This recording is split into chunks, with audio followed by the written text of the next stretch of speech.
मी शिवसंत संजय मोरे बोलत असून आज मी बेळगाववरून तिलारी मार्गे दोडा मार्गे डिचोली इथं आला असून डिचोली इथून जवळ असलेलं नार्वे हे ठिकाण आहे आणि या नार्वे या ठिकाणी छत्रपती शिवाजी महाराजांच्या शंभू महादेवाच्या शिवलिंगावरती अभिषेक करण्यात आला, पण त्या शिवलिंगांच्या वरती छत्र नव्हतं आणि ते पाहून छत्रपती शिवाजी महाराजांनी या मंदिराचा जीर्णोद्धार करायला लावला. या शिवलिंगावरती छत्र म्हणजे मंदिर उभा करण्याची आज्ञा दिली आणि ती छत्रपती शिवाजी महाराजांनी आज्ञा दिलेला शिलालेख आजसुद्धा या मंदिरामध्ये महाद्वारावर आहे.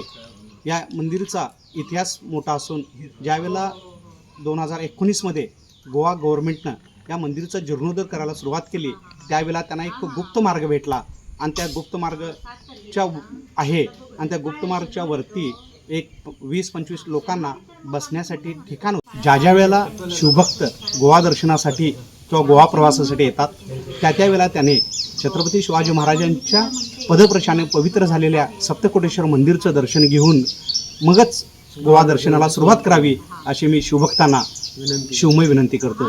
धन्यवाद.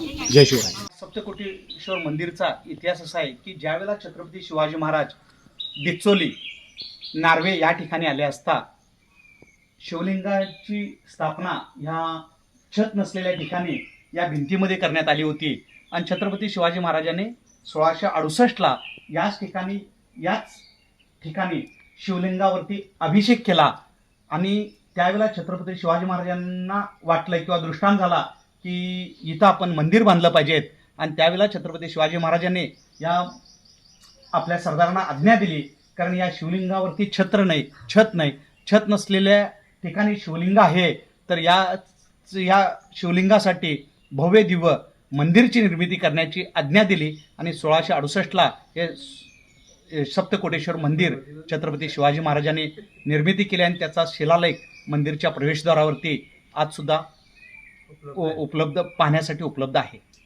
धन्यवाद. आपण मंदिरची पाहणी करत आहे.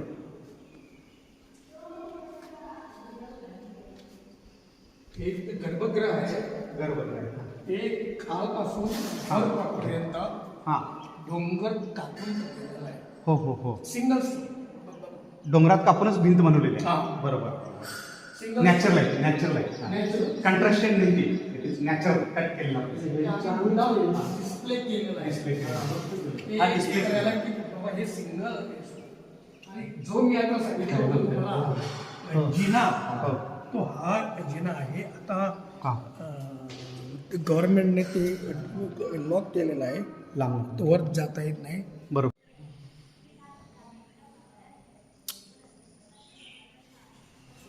सप्तकोटेश्वर मंदिरचा जीर्णोद्धार करण्यात आला त्याच वेळेला या तलावाची सुद्धा निर्मिती करण्यात आली असून आज सुद्धा हा तलाव सुस्थितीत आहे.